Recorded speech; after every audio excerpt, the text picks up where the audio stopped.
C'est vrai pour le diabète, c'est vrai pour les c'est vrai pour les hémorroïdes. Alors nous déjà, on va commencer par ce qu'on attendrait de Sanofi, c'est d'être une entreprise vraiment au service de la santé et pas au service de ses actionnaires, ce serait pas mal.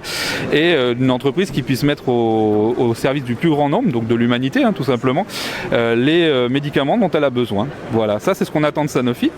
Et maintenant, pourquoi on est là aujourd'hui? Parce qu'elle fait exactement l'inverse, c'est-à-dire qu'elle focalise sur ses actionnaires, sur les plans d'économie en permanence, elle licencie. Et on vient d'apprendre encore aujourd'hui qu'on a 400 chercheurs qui vont être virés de l'entreprise en pleine période de pandémie et au moment où la recherche on en a besoin. Donc on voit bien qu'il y a une logique purement financière qui est mise en place par Sanofi. Donc nous on vient dénoncer ça en fait.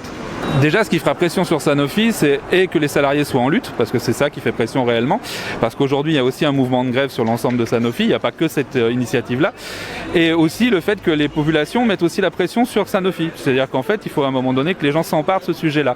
Nous, en interne, et les gens en externe aussi, pour demander des comptes à la société, et demander en fait l'accès aux soins et aux médicaments pour tous. Voilà. Nous, on espère créer ce mouvement-là. De toute façon, si on en est là, et s'il faut mettre en flacon pour les autres, c'est qu'on n'a pas donné les moyens à la recherche pour trouver le vaccin. Donc à un moment donné, Sanofi est pris à son propre jeu. Et il faut le faire de mettre en flacon parce qu'il y a besoin de doses et il faut y aller.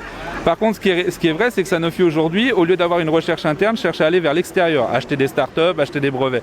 Et ça ne fonctionne pas. On en a la démonstration aujourd'hui, c'est que ça ne fonctionne pas. Il faut de la recherche et il faut de la recherche de pointe pour arriver à sortir les médicaments dont on a besoin et les vaccins en particulier.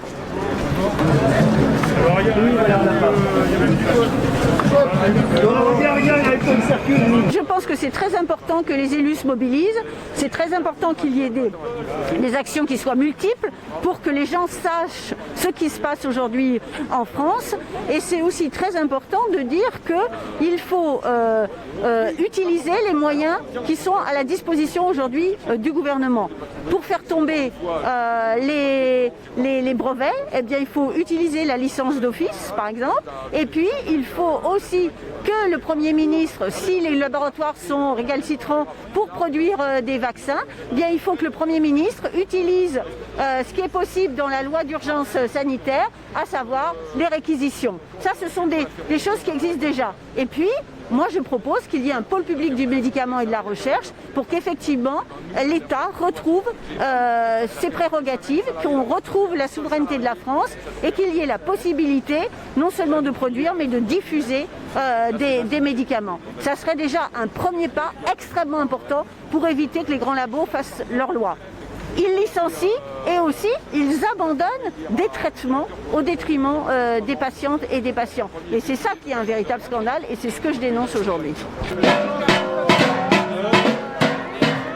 Aux alentours de 12h15 devrait commencer le procès de Sanofi. Donc Sanofi a annoncé 400 suppressions de postes dans sa recherche. Il faut savoir que c'est le résultat de multiples plans d'économie. Depuis 2009, Sanofi, c'est plan d'économie sur plan d'économie. Tous les 2 à 3 ans, c'est 2 milliards de plans d'économie. Et vous savez très bien que quand on parle de plan d'économie dans un grand groupe comme Sanofi, mais c'est valable aussi chez Total ou d'autres grands groupes, à chaque fois, et bien souvent, ce sont les emplois qui trinquent en premier. Le résultat, il en est, pour exemple, l'échec de Sanofi lors de ses essais cliniques pour le vaccin de la Covid. Aujourd'hui, tous nos concurrents, et c'est dommage de parler de concurrents parce qu'on est quand même sur une pandémie, mais c'est comme ça que les laboratoires parlent, tous nos concurrents ont quasiment tous trouvé le vaccin. Et nous, on en est encore à faire nos essais cliniques. Il faut savoir que la direction du site nous explique qu'il y a un retard à l'allumage. Si on se base sur l'arrivée de Pfizer avec son vaccin, notre retard à l'allumage sera de 12 mois. Alors comme on a l'habitude de dire, un retard à l'allumage de 12 mois, c'est pas un retard à l'allumage, c'est un moteur qui ne veut pas démarrer. Solidarité avec les Sanofi et solidarité avec les Sanofi et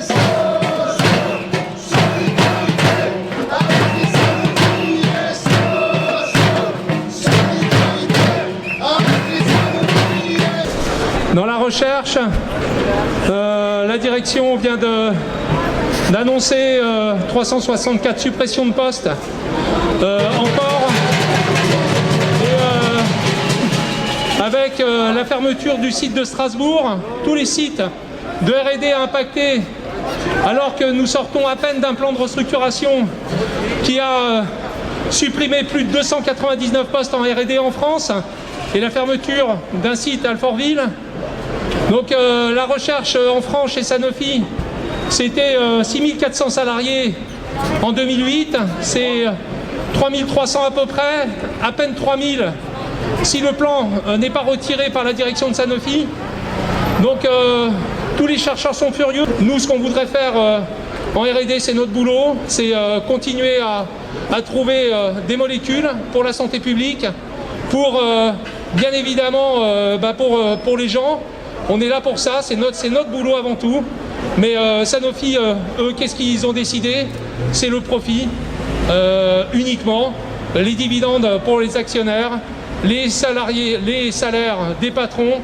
Les sites de production de chimie que vous avez sur le territoire national, ça veut dire que ces sites-là, dans les années à venir, n'auront plus de production, n'auront plus d'activité. Et je vous rappelle quand même que M. Macron nous a expliqué que la souveraineté en termes de médicaments passerait par Sanofi, alors que Sanofi est en train de faire en sorte que demain, il n'y ait plus d'activité sur ces sites. Tant en recherche qu'en production, le ras-le-bol est palpable. Cela fait une vingtaine d'années que les plans de restructuration et les plans d'économie s'enchaînent. Suppression d'emplois, vente de sites sont devenus monnaie courante dans l'entreprise. Pas un secteur n'a été épargné. Visiteurs médicaux, fonctions support, fabrication, sièges sociaux, recherche, et la liste est longue. Solidarité avec les Sanofi. Solidarité avec les Sanofi.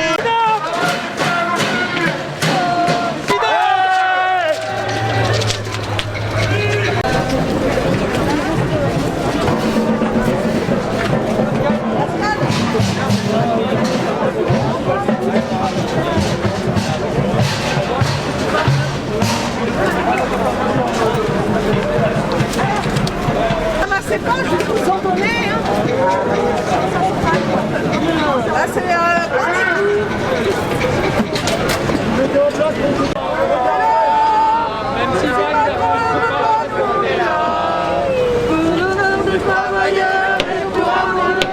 Merci à tous.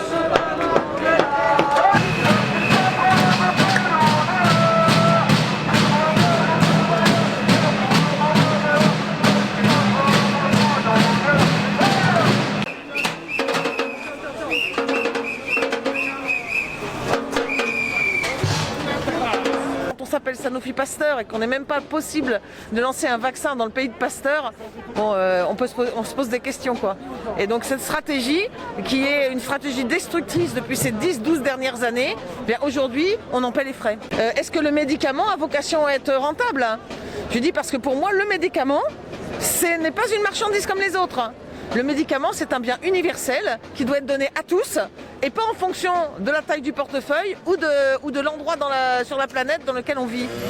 Donc aujourd'hui, Sanofi utilise le médicament comme une marchandise et pour Sanofi, la santé est un vulgaire produit financier.